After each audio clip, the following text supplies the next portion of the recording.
El Hollywood de hoy, el Hollywood del cine, ya no guarda ninguna relación con aquel pueblecito de granjeros situado a 13 o 14 kilómetros de Los Ángeles. Ni siquiera hay nada que nos lo recuerde, ni calles con nombres de sus pioneros, ni placas identificando sus históricas mansiones. La historia del Hollywood de hoy empezó como quien dice de repente. Aquel rincón soleado y tranquilo se lo engulló el hormigón armado. La mayor parte de aquel pasado ya no existe.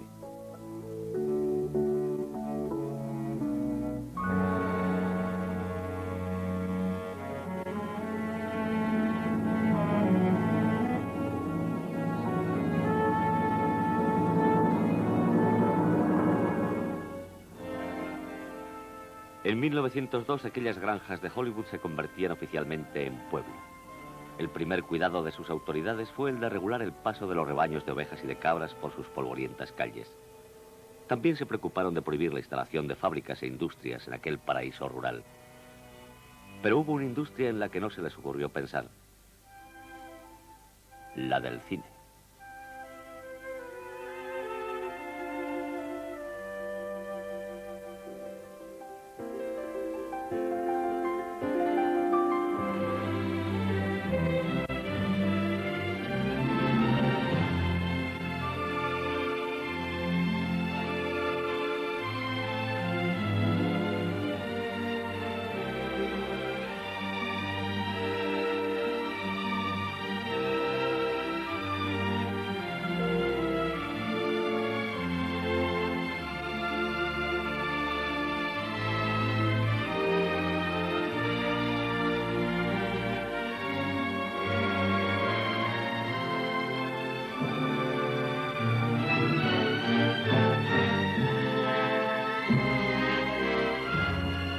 Hollywood.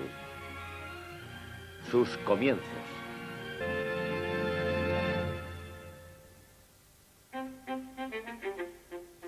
En sus comienzos, las compañías cinematográficas se agruparon en un pequeño pueblo que convirtieron en una especie de ciudad-estudio. Alguien dijo que era el lugar con más encanto del país. Se llamaba Fort Lee, Nueva Jersey. Fort Lee estaba separado de Nueva York solamente por el río, porque en sus comienzos fue en las grandes ciudades donde se empezó a hacer cine. Para evitar el inconveniente del humo y del vapor, pues la luz del sol era esencial, se rodaba en las azoteas. Esta sofisticada plataforma podía moverse siguiendo la luz del sol. El trabajo naturalmente terminaba con la llegada de las primeras sombras. La industria empezó a extenderse a medida que prosperaba, y los productores ya establecidos se unieron para luchar contra los productores independientes. La unión se llamó The Patent Trust, Asociación Patentada. La asociación contrató abogados y matones para eliminar a los independientes. Les robaban los coches, las cámaras y les destrozaban sus equipos. Los independientes respondieron contratando también a gángsters a los que hacían pasar por extras. Y teniendo tantos gángsters auténticos en sus nóminas, ¿qué podía ser más natural que hacer películas de gángsters?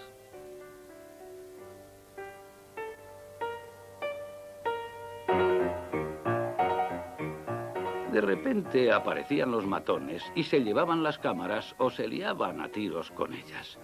Y cuando se dieron cuenta de que una cámara agujereada no funcionaba, pues ¿para qué queríamos más? Por otro lado, los independientes también empezaron a pelearse entre sí.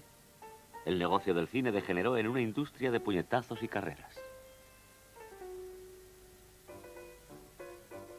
Aquello era como una película de piratas. En cuanto uno se descuidaba, le robaban la patente, pero muy en secreto, detrás de la escena. Al principio, una misma copia, se proyectaban 2 teatros a la vez, y los chicos tenían que ir en bicicleta de un teatro a otro, porque mientras en el teatro A se pasaba el rollo 3, en el teatro B empezaban con el rollo 1, así que tenían que atravesar el pueblo a toda velocidad en bicicleta. Y era allí, o a veces antes, en el laboratorio, donde eran víctimas del robo, y eso lo hacía todo el mundo. Era muy gracioso. Los estudios ardían con bastante regularidad, a veces premeditadamente, y a veces de forma accidental, ya que el nitrato de la película almacenada era altamente explosivo. Cuando el estudio se quemó. Los estudios independientes Tonhauser fueron destruidos por el fuego. Se habían comprometido a entregar una película la misma semana en que eso ocurrió. Improvisaron un pequeño argumento con las escenas tomadas del mismo incendio y eso les valió.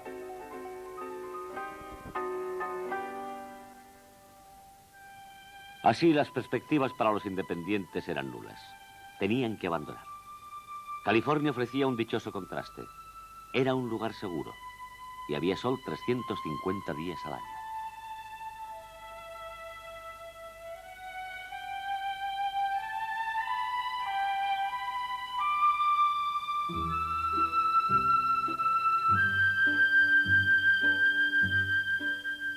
Cambiaba el paisaje, pero los dramas podían seguir siendo los mismos.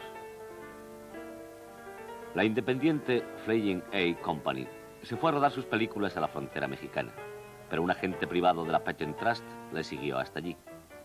Y allí le estaba esperando el director Alan Dwan al enterarse de su llegada con un par de cowboys armados, los hermanos Morrison.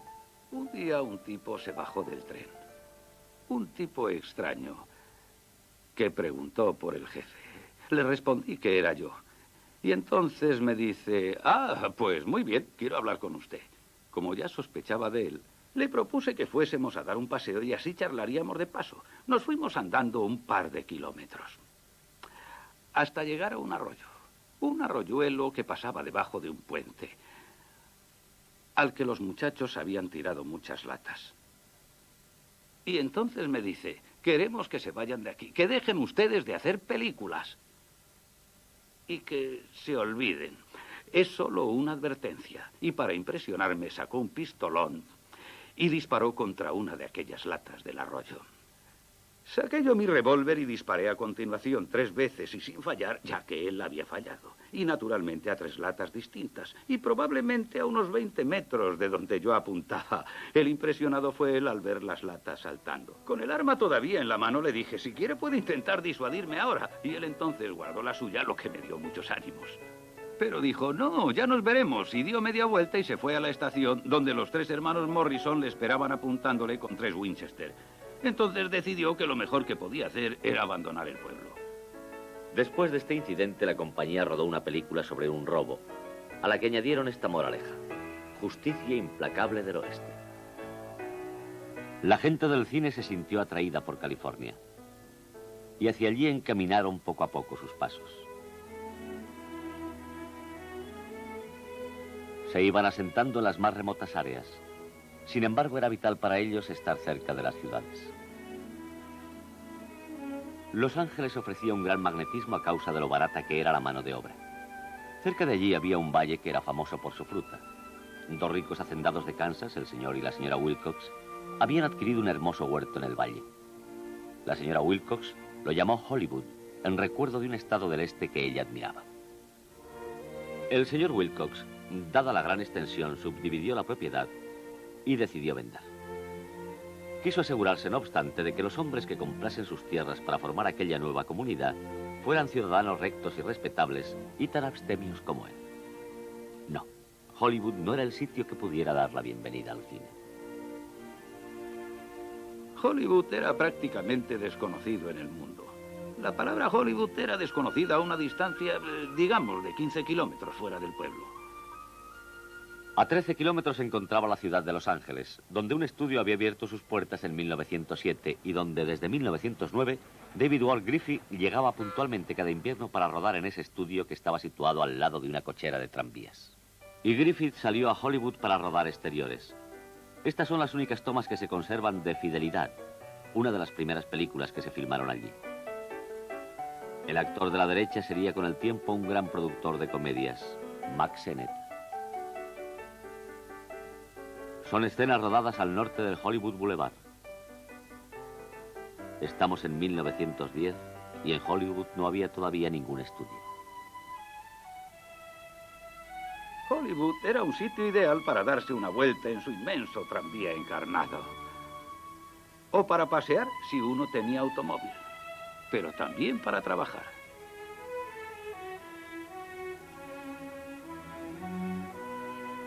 Dejábamos el trabajo al desaparecer el sol y allí todo era paz y tranquilidad.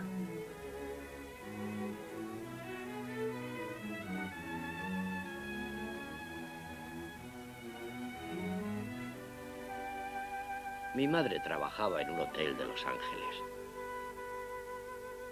Iban allí muchos cineastas que pretendían investigar las posibilidades de filmar en California.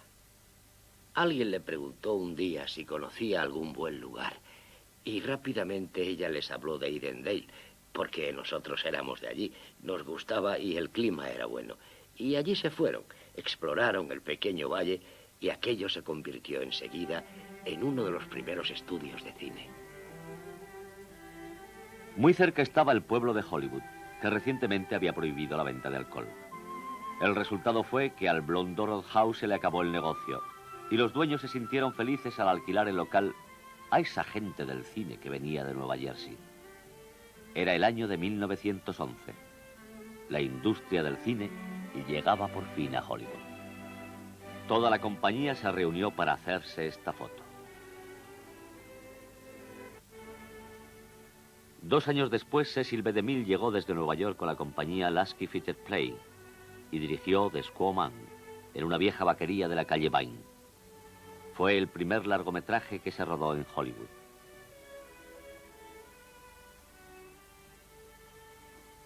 La publicidad que hizo DeMille para esta película se basó en que había viajado casi 4.000 kilómetros a través de 5 estados para localizar los exteriores. La verdad es que toda ella fue rodada a escasa distancia de Hollywood. La gran ciudad, el puerto de mar, las praderas, las montañas, las cumbres nevadas,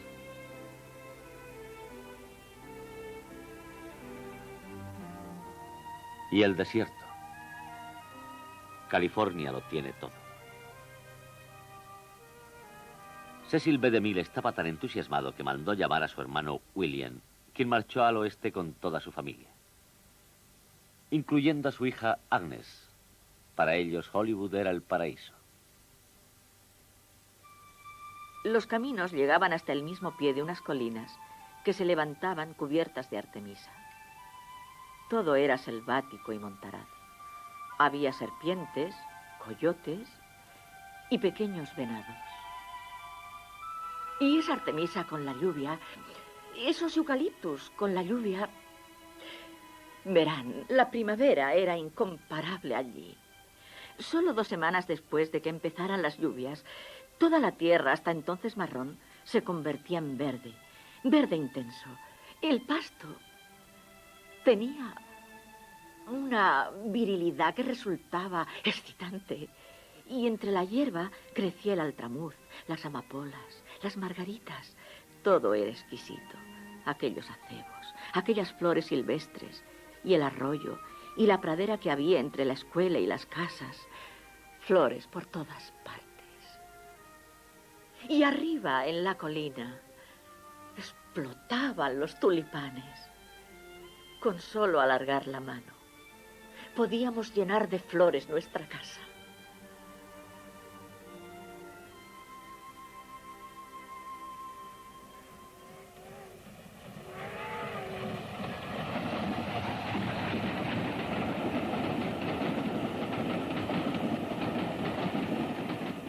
Y cada vez iba llegando más gente del este a hacer películas bajo el sol. En esos días los mozos de tren sembraban los bordes de la vía con semillas de amapola. Cuando se estaba llegando a California, se veían 2 pequeños arroyos, como 2 cintas en el Cajon Pass, allá en las montañas.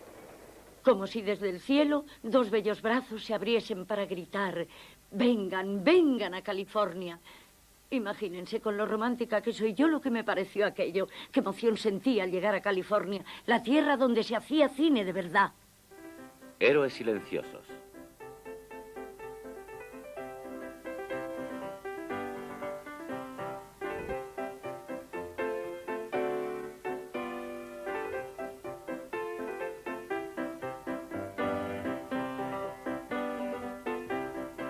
Era una película sobre la guerra civil. Recuerdo que mi tío hacía de soldado. Era feliz por llevar aquel uniforme y por ganar $1, que era lo que les pagaban entonces. Creo que fue la primera vez que vimos papel. Estábamos acostumbrados en el oeste a pagar con oro o con plata.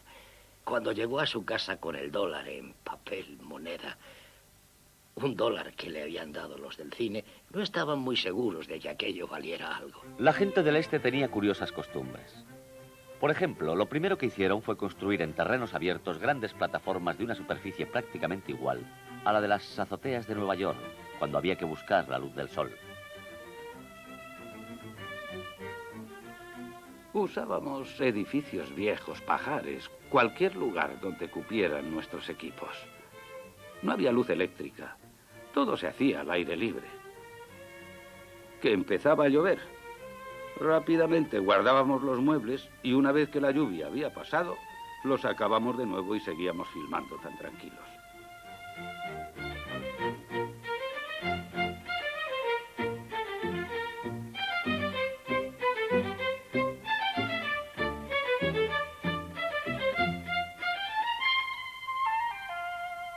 No es extraño que los primitivos habitantes les llamasen desdeñosamente peliculeros. Ahí lo tienen. No a los peliculeros. Lo sabía que vivían como parias. Pero allí, en Hollywood, los habitantes los encontraban pintorescos, interesantes y muy divertidos. Yo me acuerdo de los polis de la Kingston o los de Max Sennett, que iban por las calles subiéndose a los coches o a los tranvías, golpeando a todo el mundo en la cabeza con sus cachiporras de algodón y desapareciendo en cuanto veían asomar a la policía de verdad. Todo eso era divertido y socialmente aceptado. Sin embargo, el mundo del cine era absolutamente...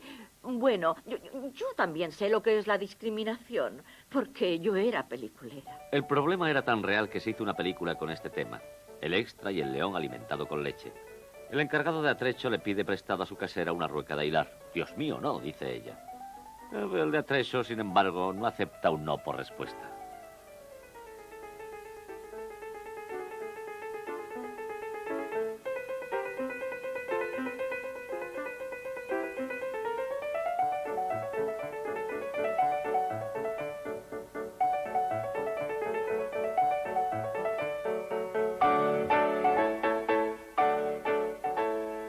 La casera decide recuperar su rueca.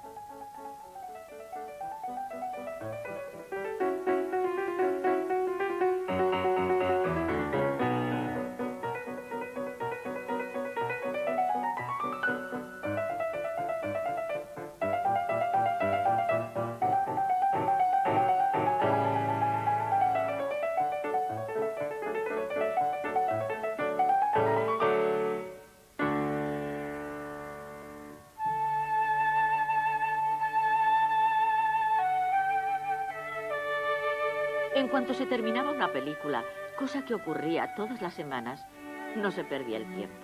Rápidamente se procuraba exhibirla. Y no siempre en un escenario. Una vez montada la película, se reunían familias con sus hijos, sus hijas, amigos, no importaba quién fuese. Vengan, vengan a ver nuestra película. Y todo por conocer unas primeras opiniones. Es difícil creer que fuera así de simple, pero así era. Y es cierto que parte de esa simplicidad, de ese fervor, de esa excitación, quedó reflejada en las películas. Por eso valen tanto y son tan adorables. Teddy a los mandos. Esta comedia de Max Sennett es una parodia del melodrama de la época. Ahí la tienen, Gloria Swanson.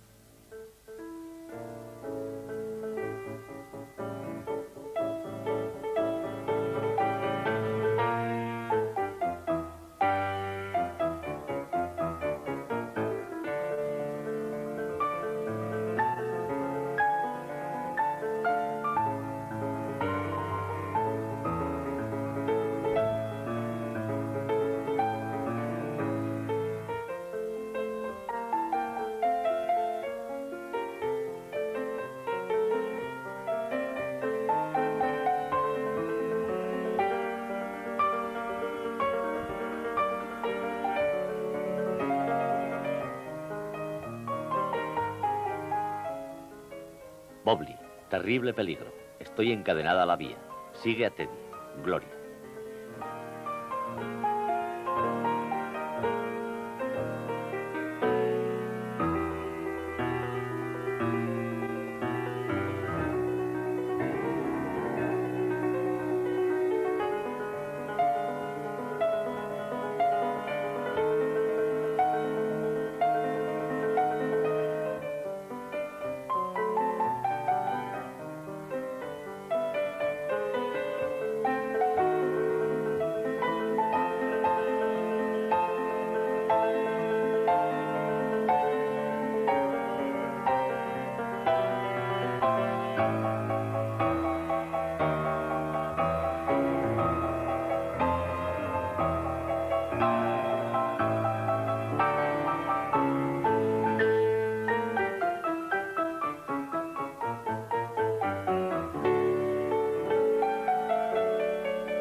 Había una gran excitación y un gran fervor y un gran sentimiento del romance y de las aventuras románticas. No sabíamos cómo trabajábamos ni cuál era el futuro. No sabíamos casi nada. Solo sabíamos que cada película abría una frontera. Siempre salían cosas nuevas, un movimiento de cámara, un nuevo truco, una nueva iluminación. Suponían alicientes inestimables.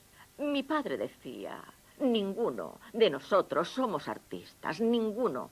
Nosotros somos como los escritores preisabelinos, que no eran buenos artistas, que no eran grandes poetas, pero hicieron posible que la siguiente generación y las demás generaciones estuvieran repletas de grandes artistas y poetas. Y añadía: creo que saldrán grandes artistas de este medio, pero nosotros no lo somos.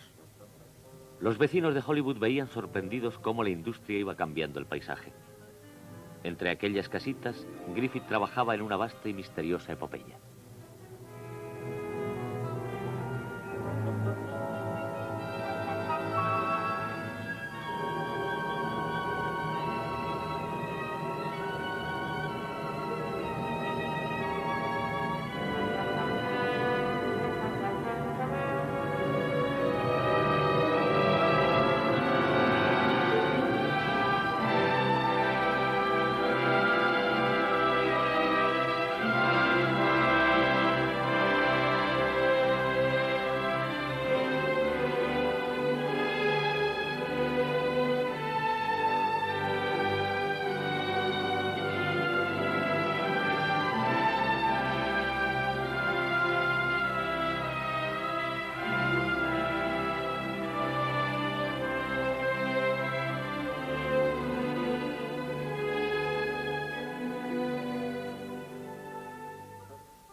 Una película que se llamaría Intolerancia. Nunca se había invertido tanto dinero en una sola película. Eso estableció una nueva forma de hacer. Una vez más, Griffith llevaba al cine otras épocas.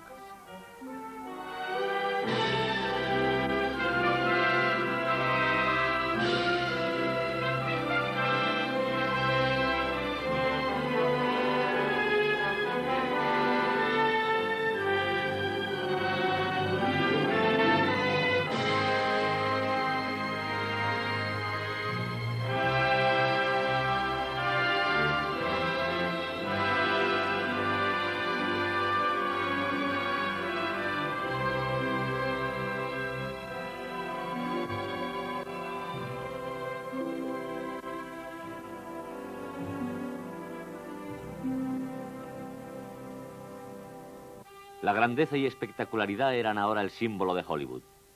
Cecil B. DeMille, impresionado por Intolerancia, rodó Juana de Arco, su versión sobre la vida de la doncella de Orleans.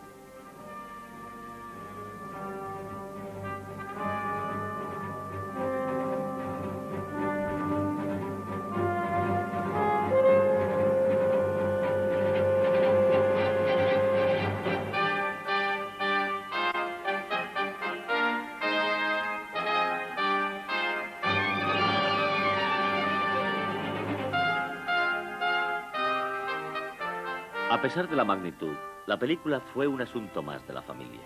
Toda la familia fuimos con nuestros cestos de merienda como en procesión.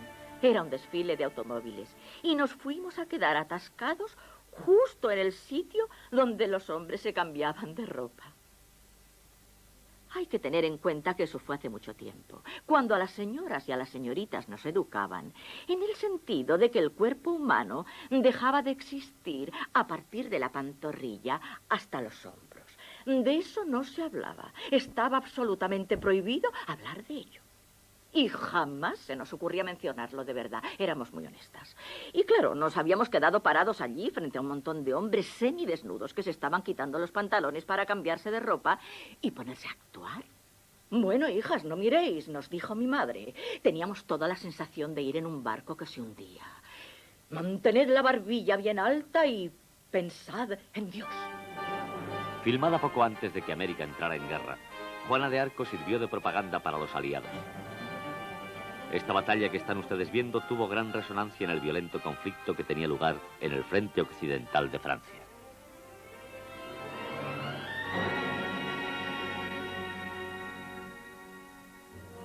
Cuando acabó la guerra, la industria cinematográfica europea quedó colapsada. Hollywood se convirtió en el centro mundial de la producción de películas. El 90% de las películas que se exhibían en todo el mundo eran americanas. Algunos países trataron de parar esta avalancha, especialmente Alemania, cuya propia industria se recuperaba lentamente. Sin embargo, por bueno que fuera el producto nacional, el público ya prefería a las estrellas de Hollywood. Y demostraba esta preferencia en las taquillas. Las calles de Hollywood se convirtieron en las más conocidas del mundo.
El hecho de que California se exhibiera en tantas pantallas hizo que el precio de la propiedad llegase a tomar proporciones históricas.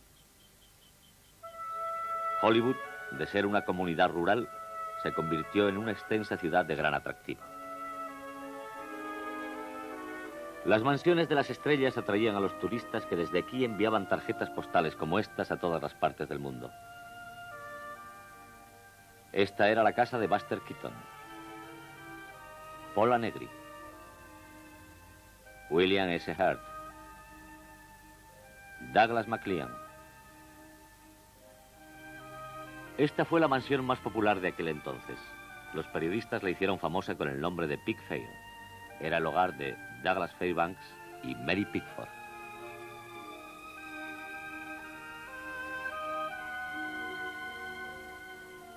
En cuanto un alto personaje llegaba a América, lo primero que quería era ir a Hollywood y después, naturalmente, ir a ver a Douglas, Mary y Charlie Chaplin.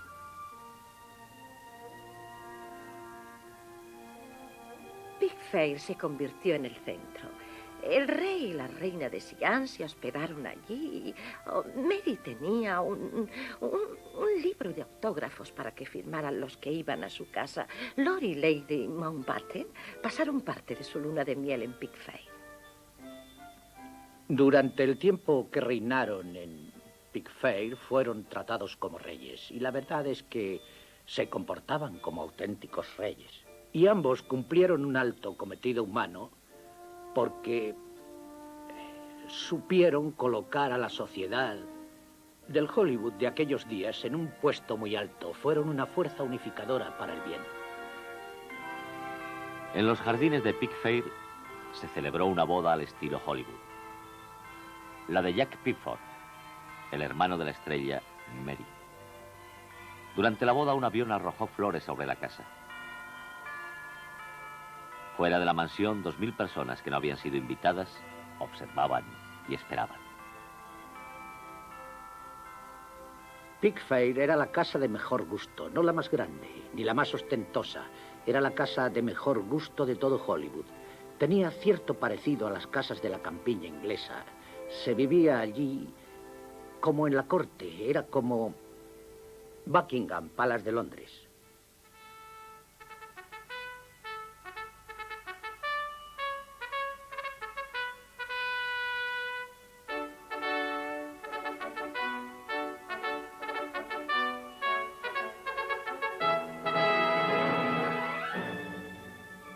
Douglas Fairbanks propuso hacer una película de época, Robin de los Bosques.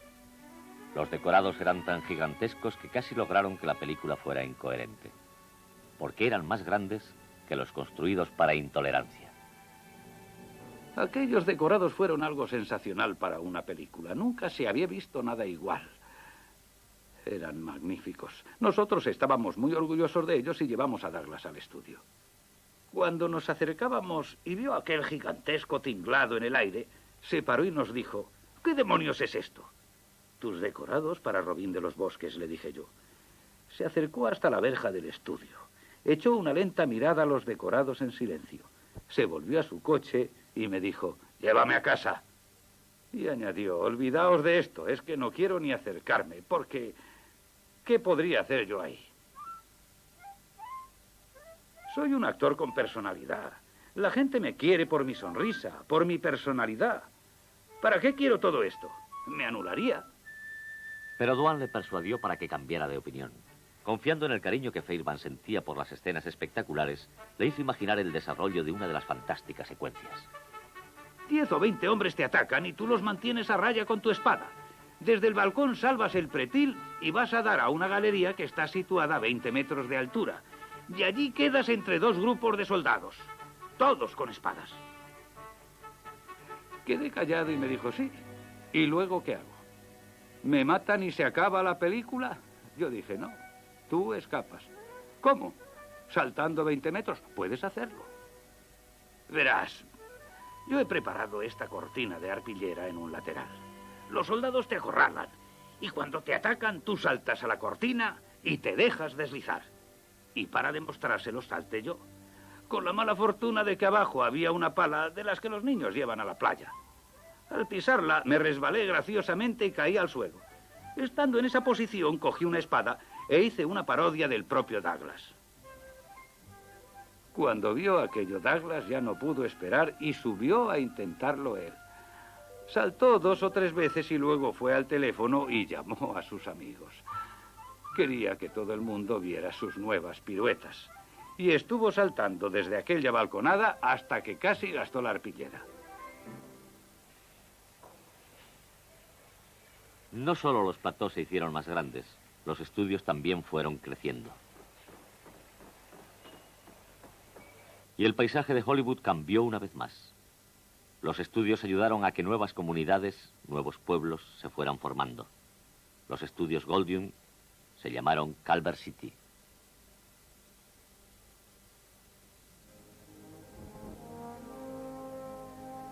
Cuanto más grande, mejor. Este era el lema de aquel momento en Hollywood. Y muy pronto toda la ciudad se llenó de lo que se conocía como templos de teatro silencioso. El teatro cambió del Nickelodeon hasta lo que luego se llamó el Palacio del Cine. Tenía una sala realmente hermosa con buenas alfombras, cómodas butacas. Puedo asegurar que allí el público se sentía más cómodo que en su propia casa. No, nadie podía comparar su casa con una de aquellas salas, excepto Cleopatra en Kubla Khan. Aquí en Nueva York teníamos el Roxy con una capacidad para 1.600 personas. Por allí desfilaron las mejores orquestas. Nosotros le enseñamos a América a escuchar música. Yo diría que nuestro mundo enseñó mucho al resto de la humanidad. Porque al combinar aquel cine mudo con la música, se creó un lenguaje universal y América controlaba todo el mundo del cine. Juventud apasionada. Eran los años 20, la era del jazz. Jovencitas y frivolidad. Una época que Scott Fitzgerald supo captar en sus novelas. Hollywood llenó las pantallas del mundo con películas de esta temática. Películas Flapper. La Flapper, la jovencita más original de la pantalla, fue Colleen Moore. ¿Qué fue lo que Scott Fitzgerald dijo? Ah, sí, ya recuerdo. Es la chispa que enciende a la apasionada juventud. Y Colleen Moore es la antorcha. Fíjese qué pequeña cosa encendió aquel fuego. El cine empezaba a dictar la moda. Bajo su influencia se abrieron mercados de perfumes y cosméticos. Hasta las siluetas de las personas cambiaron.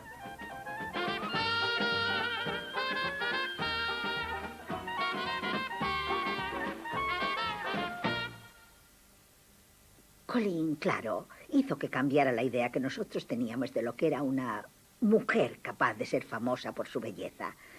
Las guapas famosas de aquel entonces eran rollizas. Poca cadera, bastante pecho y el cabello largo y lleno de rizos. Bien, pues llegó Colin, que era delgada, plana como un chico y con un pelo... Bueno, yo se lo corté desde la primera vez, así que bien puedo decir que era muy corto. Como todas las chicas llevaban rizos, pues pensamos que sería divertido que llevase el pelo nada, cortito, cortito. Y fue la primera que apareció con flequillo en la pantalla.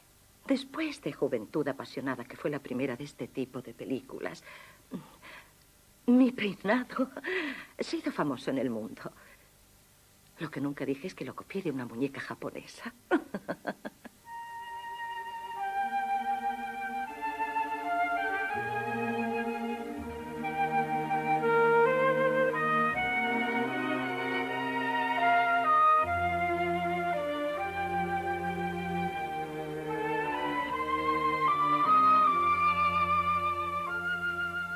La primera y mayor influencia del cine la ejerció una estrellita con una imagen diferente. La mujer más conocida de cuantas han vivido. La mujer más conocida por más gente, llamada por más gente que cualquier otra mujer en toda la historia, fue una pequeña mujercita llamada Mary Pickford. Cuando Mary Pickford se casó con Douglas Fairbanks en 1920 y vinieron a visitar Europa en su luna de miel, no tenían ni idea del recibimiento que les esperaba.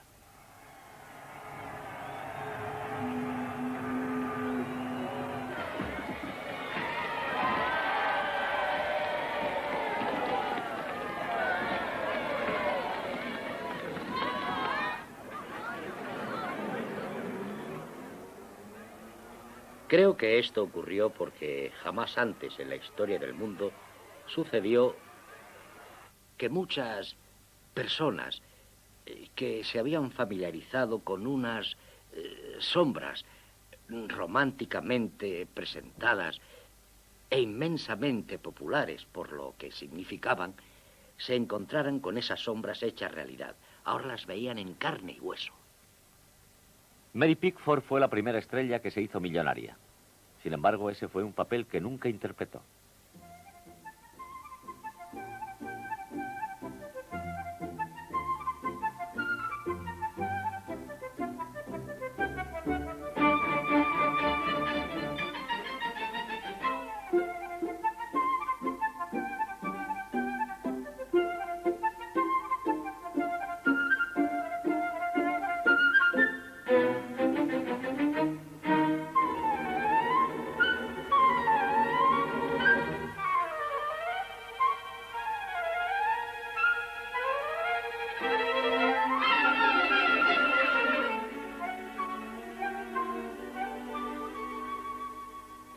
Almas en la cumbre.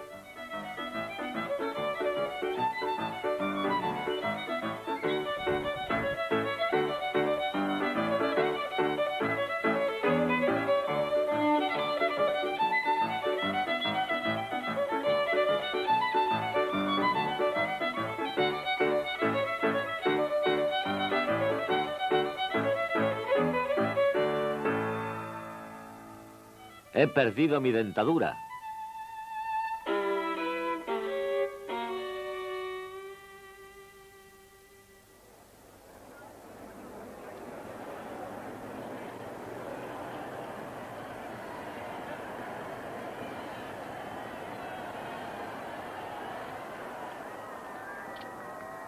Eran únicos. No creo que los Beatles sepan lo que es la popularidad comparados con ellos. Cuando Fairbanks y la Pickford llegaron a Londres, tuvieron que ser protegidos por la policía. Llegó un momento en que él tuvo que cogerla en brazos y salir corriendo. Aquello ya no tenía nada de agradable. Lo que más fama le dio a Mary Pickford fueron sus largos bucles dorados. Fue una iniciadora de la larga cadena de modas del cine. Sueño y realidad.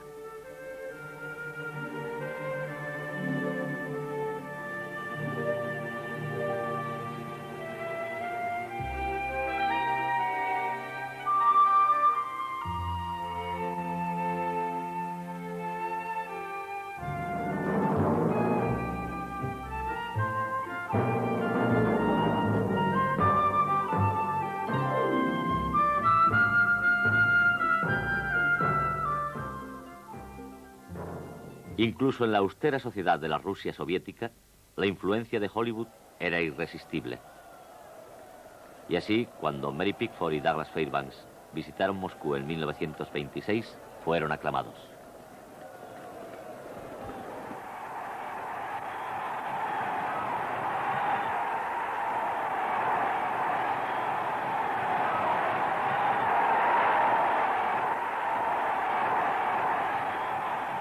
Hasta el punto de que los rusos hicieron una película sobre esa visita. Un beso de Mary Pickford. Era una comedia. Un cameraman se enamora de Mary Pickford. Los rusos la persuaden para que le bese. Con esta base construyen el argumento de la película. Al quedarle marcados los labios en su mejilla, el cameraman se convierte también en objeto de adoración y...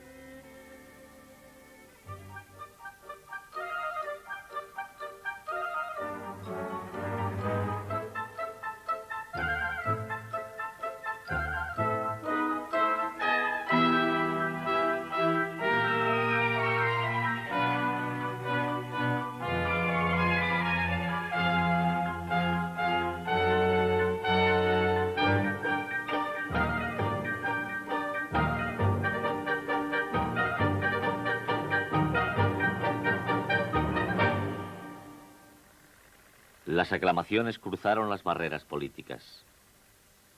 Las películas mudas de Hollywood ejercieron la influencia cultural más poderosa del mundo.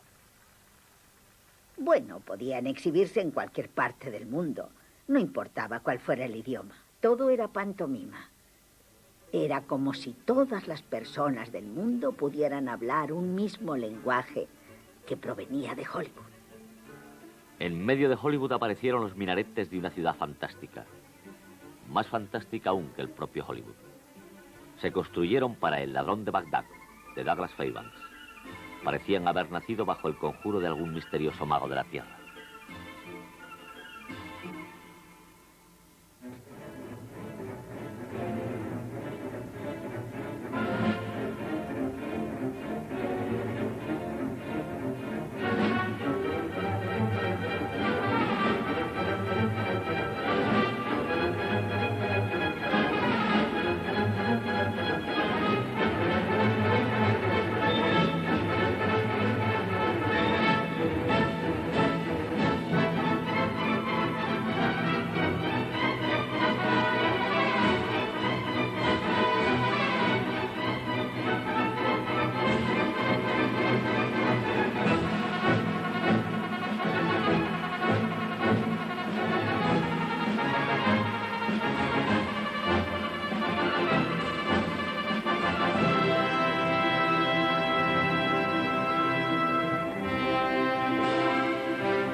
Sentíamos una excitación como yo no he vuelto a sentir desde entonces. Ninguno de nosotros sabíamos ni vagamente lo que hacíamos. No teníamos ni idea de que el cine se había convertido en algo grande, en algo que era mucho más que un simple negocio. No teníamos idea de que el mundo futuro del entretenimiento estaba siendo creado por nuestras manos.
La felicidad debe ganarse.